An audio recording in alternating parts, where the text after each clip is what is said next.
नमस्कार दोस्तों, MT Hindi story में आप सभी का स्वागत है। आज हम प्रेमचंद की उपन्यास गोदान का भाग 1 सुनेंगे। होरी राम ने दोनों बैलों को शानी पानी देकर अपनी पत्नी स्त्री धनिया से कहा, गोबर को ऊख गोड़ने भेज देना, मैं ना जाने कब लौटूं, जरा मेरी लाठी दे दे। धनिया के दोनों हाथ गोबर में सने थे, उपले पाथ कर आई थी। बोली, अरे कुछ रस पानी तो कर लो। होरी ने अपनी झुर्रियों से भरी हुई माथे को सिकोड़ कर कहा, तुझे रस पानी की पड़ी है, मुझे यह चिंता है कि अबेर हो गई तो मालिक से भेंट ना होगी। स्नान पूजा करने लगेंगे तो घंटों बैठे बीत जाएगा। इसी से तो कहती हूँ कुछ जलपान कर लो, और आज ना जाओ तो कौन हरज होगा। अभी तो परसों गए थे। तू जो बात नहीं समझती है उसमें टांग क्यों अड़ाती है भाई। मेरी लाठी दे दे और अपना काम देख। यह इसी मिलते जुलते रहने का प्रसाद है कि अब तक जान बची हुई है, नहीं कहीं पता न लगता कि किधर गए। गांव में इतने आदमी तो हैं, किस पर बेदखली नहीं आई, किस पर कुड़की नहीं आई। जब दूसरी के पांव तले अपनी गर्दन दबी हुई है तो उन पावों को सहलाने में ही कुशल है। धनिया इतनी व्यवहार कुशल ना थी। उसका विचार था कि हमने जमींदार के खेत जोते हैं तो वह अपना लगान ही तो लेगा, उसकी खुशामदी क्यों करे, उसके तलबे क्यों सहलाएं। यद्यपि अपने वैवाहिक जीवन की इन 20 वर्षों में उसे अच्छी तरह अनुभव हो गया था कि चाहे कितनी ही कतर वियोत करो, कितनी ही पेट तन काटो, चाहे एक एक कौड़ी को दांत से पकड़ो, मगर लगान का बेबाक होना मुश्किल है। फिर भी वह हार न मानती थी और इस विषय में स्त्री पुरुष में आए दिन संग्राम छिड़ा रहता था। उसकी 6 संतानों में अब केवल 3 जिंदा है। एक लड़का गोबर कोई 16 साल का और 2 लड़कियां सोना और रूपा 12 और 8 साल की। 3 लड़के बचपन ही में मर गए। उसका मन आज भी करता था अगर उनकी दवा दवाई होती तो वो बच जाते, पर वह एक धेले की दवा भी ना मंगवा सकी थी। उसकी ही उम्र अभी क्या थी, 36वां ही साल तो था, पर सारे बाल पक गए थे, चेहरे पर झुर्रियां पड़ गई थी, सारी देह ढल गई थी। वह सुंदर गेरुआ रंग सावला हो गया था और आंखों से भी कम सूझने लगा था। पेट की चिंता ही के कारण तो कभी तो जीवन का सुख ना मिला। इस चिर स्थायी जीर्ण अवस्था ने उसके आत्मसम्मान को उदासीनता का रूप दे दिया था। जिस गृहस्थी में पेट की रोटियां भी ना मिले उसके लिए इतनी खुशामती क्यों। इस परिस्थिति से उसका मन बराबर विद्रोह किया करता था और 2-4 घुड़कियां खा लेने पर ही उसे यथार्थ का ज्ञान होता। उसने परास्त होकर होरी की लाठी, मिर्जई, जूते, पगड़ी और तमाकू का बटुआ लाकर सामने पटक दिया। होरी ने उसकी ओर आंखें तरेर कर कहा, क्या ससुराल जाना है जो 5 पोशाक लाई है। ससुराल में भी तो कोई जवान साली सलहज नहीं बैठी है जिसे जाकर दिखाऊं। होरी के गहरे सावले पिचके हुए चेहरे पर मुस्कुराहट की मृदुता झलक पड़ी। धनिया ने लजाते हुए कहा, ऐसे ही बड़े सजीले जवान हो कि साली सलजने तुम्हें देखकर रीझ जाएगी। होरी ने फटी हुई मिर्जई को बड़ी सावधानी से तह करके खाट पर रखते हुए कहा, तो क्या तू समझती है मैं बूढ़ा हो गया, अभी तो 40 भी नहीं हुआ। मर्द 60 पर पाठे होते हैं। जाकर शीशे में मुंह देखो, तुम जैसा मर्द 60 पर पाठे नहीं होते। दूध घी अंजन लगाने तक को तो मिलता नहीं, पाठे होंगे। तुम्हारी दशा देख देख कर तो मैं और भी सूखी जाती हूँ कि भगवान यह बुढ़ापा कैसे कटेगा, किसके द्वार पर भीख मांगेंगी। होरी की बह क्षणिक मृदुता यथार्थ की इस आंच में झुलस गई। लकड़ी संभालता हुआ बोला, 60 तक पहुंचने की नौबत न आने पाएगी धनिया, इसके पहले ही चल देंगे। धनिया ने तिरस्कार किया, अच्छा रहने दो, मत अशुभ मुंह से निकालो। तुमसे कोई अच्छी बात भी कहे तो लगते हो कोसने। होरी कंधों पर लाठी रखकर घर से निकला तो धनिया द्वार पर खड़ी उसे देर तक देखती रही। उसकी इन निराशा भरी शब्दों ने धनिया की चोट खाई हुई हृदय में आतंकमय कंपन सा डाल दिया था। वह जैसे अपने नारित्व के संपूर्ण तप और व्रत से अपने पति को अभयदान दे रही थी। उसके अंतःकरण से जैसे आशीर्वादों का व्यूह सा निकलकर होरी को अपने अंदर छिपाए लेता था। विपन्नता की इस अथाह सागर में सुहाग ही वह तृण था जिसे पकड़े हुए वह सागर को पार कर रही थी। इन असंगत शब्दों ने यथार्थ के निकट होने पर भी मानो झटका देकर उसके हाथ से वह तिनके का सहारा छीन लेना चाहा, बल्कि यथार्थ के निकट होने के कारण ही उनमें इतनी वेदना शक्ति आ गई थी। काना कहने से कानों को जो दुख होता है वह क्या 2 आंख वाले आदमी को हो सकता है। होरी कदम बढ़ाए चला जाता था। पगडंडी के दोनों ओर ऊख के पौधों की लहराती हुई हरियाली देखकर उसने मन में कहा, भगवान कहीं गांव से बरखा कर दे और डाडी भी सुहेते से रहे तो एक गाय जरूर लेगा। देसी गाय तो न दूध दे न उसके बछवे ही किसी काम के हो, बहुत हुआ तो तेल के कोल्हू में चले, नहीं वह परछाई गाय लेगा, उसकी खूब सेवा करेगा, कुछ नहीं तो 4-5 सेर दूध होगा। गोबर दूध के लिए तरस तरस रह जाता है, इस उम्र में न खाया पिया तो फिर कब खाएगा। साल भर भी दूध पी ले तो देखने लायक हो जाए, बछवे भी अच्छे बैल निकलेंगे, 200 से कम की गोई ना होगी, फिर गऊ से ही तो द्वार की शोभा है। सवेरे सवेरे गऊ के दर्शन हो जाए तो क्या कहना, ना जाने कब यह साध पूरी होगी, कब वह शुभ दिन आएगा। हर गृहस्थी की भांति होरी के मन में भी ऊख की लालसा चिरकाल से संचित चली आती थी। यही उसके जीवन का सबसे बड़ा स्वप्न, सबसे बड़ी साध थी। बैंक के सूद से चैन करने या जमीन खरीदने या महल बनाने की विशाल आकांक्षाएं उसके नन्हे से हृदय में कैसे समाती। जेठ का सूर्य आमों के झुरमुट से निकलकर आकाश पर छाई हुई लालिमा को अपने रजत प्रताप से तेज प्रदान करता हुआ ऊपर चढ़ रहा था और हवा में गर्मी आने लगी थी। दोनों ओर खेतों में काम करने वाले किसान उसे देखकर राम राम करते और सम्मान भाव से चिलम पीने का निमंत्रण देते, पर होरी को इतना अवकाश कहाँ था। उसके अंदर बैठी हुई सम्मान लालसा ऐसा आदर पाकर उसकी सूखे मुंह पर गर्व की झलक पैदा कर रही थी। मालिकों से मिलते जुलते रहने ही का तो यह प्रसाद है कि सब उसका आदर करते हैं, नहीं उसे कौन पूछता। 5 बीघे के किसान की बिसात ही क्या, यह कम आदर नहीं है कि 3-3, 4-4 हल वाले महतो भी उसके सामने सिर झुकाते हैं। अब वह खेतों के बीच की पगडंडी को छोड़कर एक खलेटी में आ गया था, जहां बरसात में पानी भर जाने के कारण तरी रहती थी और जेठ में कुछ हरियाली नजर आती थी। आसपास के गांव की गौएं यहाँ चरने आया करती थी। उस समय में भी यहाँ की हवा में कुछ ताजगी और ठंडक थी। होरी ने 2-3 सांसें जोर से ली, उसकी जी में आया कुछ देर यहीं बैठ जाए, दिन भर तो लू लपट में मरना है ही। कई किसान इस गड्ढे का पट्टा लिखाने को तैयार थे, अच्छी रकम देते थे, पर ईश्वर भला करे राय साहब का कि इन्होंने साफ कह दिया यह जमीन जानवरों की चराई के लिए छोड़ दी गई है और किसी दाम पर भी ना उठाई जाएगी। कोई स्वार्थी जमींदार होता तो कहता गाय जाए भाड़ में, हमें रुपया मिलते हैं क्यों छोड़े। पर राय साहब अभी तक पुरानी मर्यादा निभाते आते हैं, जो मालिक प्रजा को ना पाले वह भी कोई आदमी है। सहसा उसने देखा भोला अपनी गाय लिए इसी तरफ चला आ रहा है। भोला इसी गांव से मिले हुए पूर्वे का ग्वाला था और दूध मक्खन का व्यवसाय करता था। अच्छा दाम मिल जाने पर कभी कभी किसानों के हाथ गाय बेच भी दिया करता था। होरी का मन उन गायों को देखकर ललचा गया। अगर भोला वह आगे वाली गाय उसे दे दे तो क्या कहना, रुपये आगे पीछे देता रहेगा। वह जानता था घर में रुपये नहीं है, अभी तक लगान नहीं चुकाया जा सका, विशेषर शाह का देना भी बाकी है जिस पर आने रुपये का सूद चढ़ रहा है। लेकिन दरिद्रता में जो एक प्रकार की अदूरदर्शित होती है, वह निर्लज्जता जो तकाजी, गाली और मार से भी भयभीत नहीं होती, उसने उसे प्रोत्साहित किया। बरसों से जो साध मन को आंदोलित कर रही थी, उसने उसे विचलित कर दिया। भोला के समीप जाकर बोला, राम राम भोला भाई, कहो क्या रंग ढंग है, सुना अब की मेले से नई गाय लाए हो। भोला ने रुखाऊ से जवाब दिया। होरी के मन की बात उसने ताड़ ली थी। हाँ, 2 बछुए और 2 गाय लाया। पहले वाली गाय सब सूख गई थी, बंधी पर दूध न पहुँचे तो गुजर कैसे हो। होरी ने आगे वाली गाय के पुट्टे पर हाथ रखकर कहा, दुधार तो मालूम होती है, कितनी मिली। भोला ने शान जमाई, अब की बाजार तेज रहा महतो, इसके 80 रुपये देने पड़े। आंखें निकल गई। 30-30 रुपये तो दोनों कलोरों के दिए। 30 पर गाहक रुपये का 8 सेर दूध मांगता है। बड़ा भारी कलेजा है तुम लोगों का भाई। लेकिन फिर लाए भी तो बहमाल की यहाँ 10-5 गाँव में तो किसी के पास निकलेगी नहीं। भोला पर नशा चढ़ने लगा। बोला, राय साहब इसके 100 रुपये देते थे, दोनों कलोरों के 50-50 रुपये, लेकिन हमसे ना दिए।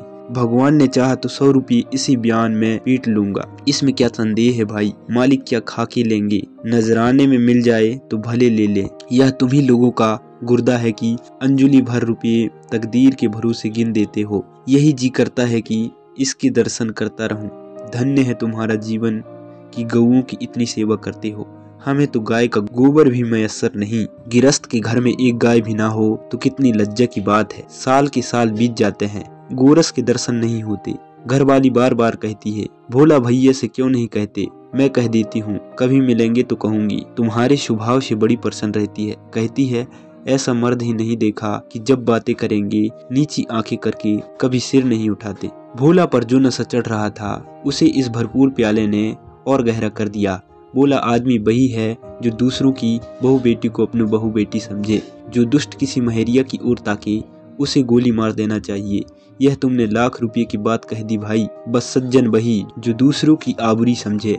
जिस तरह मर्द के मर जाने से औरत अनाथ हो जाती है, उसी तरह औरत के मर जाने से मर्द के हाथ पांव टूट जाते हैं। मेरा तो घर उजड़ गया महतो, कोई एक लोटा पानी देने वाला भी नहीं। गत वर्ष भोला की स्त्री लू लग जाने से मर गई थी, यह होरी जानता था। लेकिन 50 बरस का खंखट भोला भीतर से इतना स्निग्ध है, वह ना जानता था स्त्री की लालसा उसकी आंखों में सजल हो गई थी। होरी को आसन मिल गया, उसकी व्यवहारिक कृषक बुद्धि सजग हो गई। पुरानी मसल बुद्धि थोड़ी है, बिन घरनी घर भूत का डेरा। कहीं सगाई क्यों नहीं ठीक कर लेता।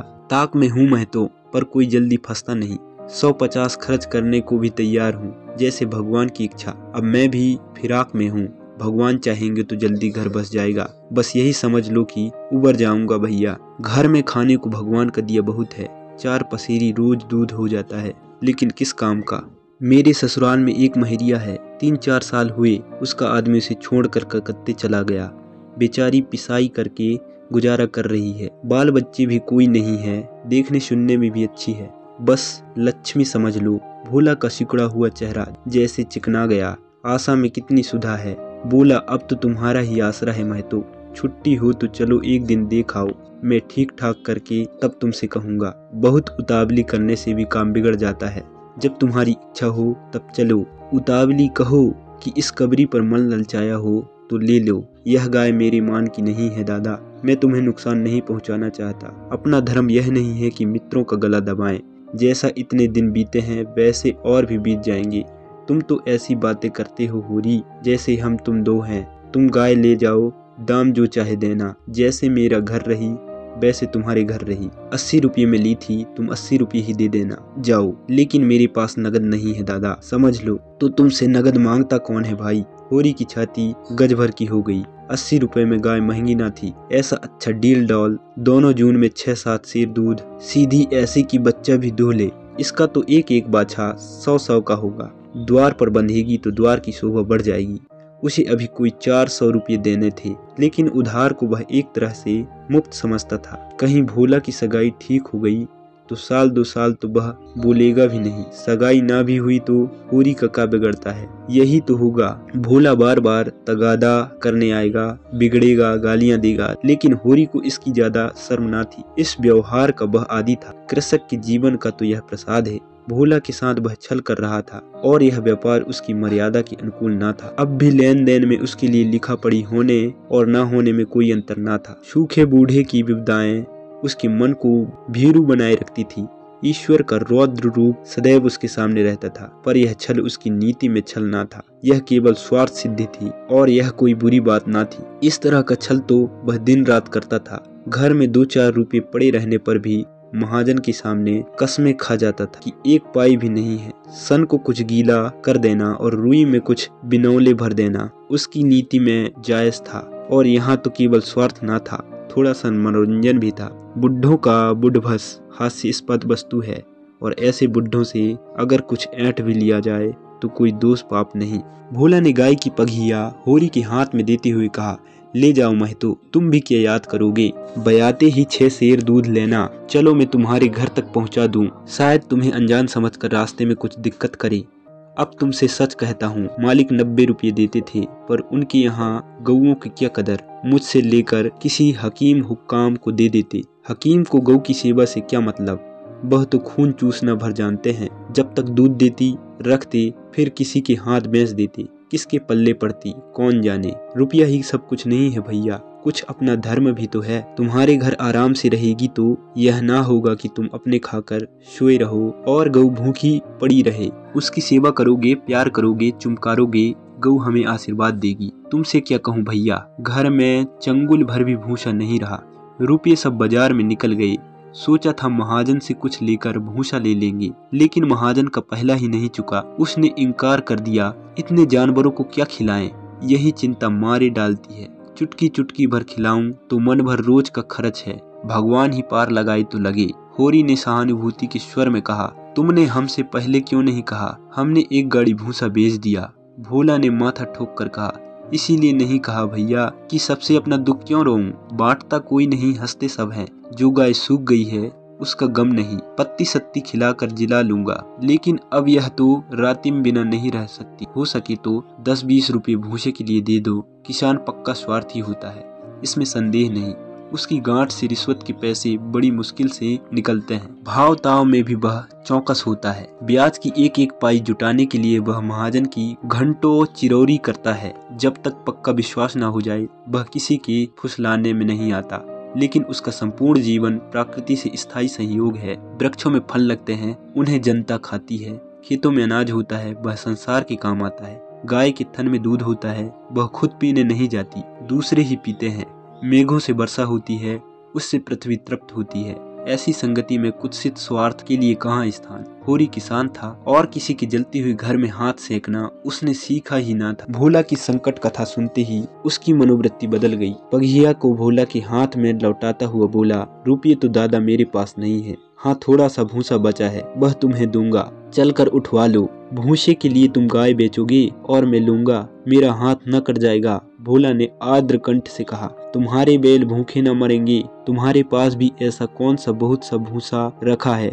नहीं दादा, अब की भूसा अच्छा हो गया था। मैंने तुमसे नाहक भूसे की चर्चा की, तुम ना कहते और पीछे से मुझे मालूम होता तो मुझे बड़ा रंज होता कि तुमने मुझे इतना गैर समझ लिया। अवसर पड़ने पर भाई की मदद भाई न करे तो काम कैसे चले? मुदा यह गाय तो लेते जाओ। अभी नहीं दादा, फिर ले लूंगा। तो भूसे के दाम दूध में कटवा। होरी ने दुखित स्वर में कहा, दाम कौड़ी की इसमें कोई बात है दादा?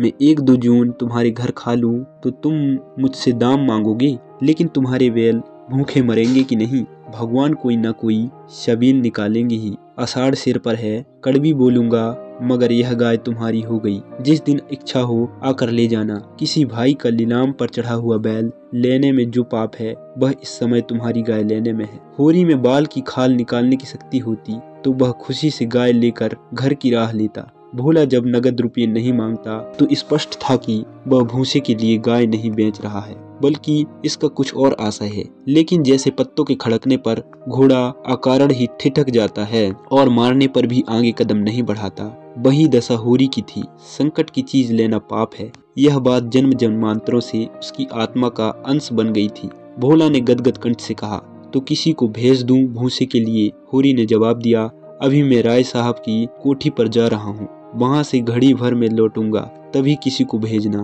भोला की आंखों में आंसू भर आए। बोला, तुमने आज मुझे उबार लिया होरी भाई। मुझे अब मालूम हुआ कि मैं संसार में अकेला नहीं हूँ, मेरे भी कोई हितु है। एक क्षण के बाद उसने फिर कहा, उस बात को भूल न जाना। होरी आगे बढ़ा तो उसका चित्त प्रसन्न था। मन में एक विचित्र स्फूर्ति हो रही थी। क्या हुआ, 10-5 मन भूसा चला जाएगा। बेचारे को संकट में पड़कर अपनी गाय तो ना बेचनी पड़ेगी। जब मेरे पास चारा हो जाएगा तब गाय खोल लाऊंगा। भगवान करे मुझे कोई महरिया मिल जाए, फिर तो कोई बात ही नहीं। उसने पीछे फिर कर देखा।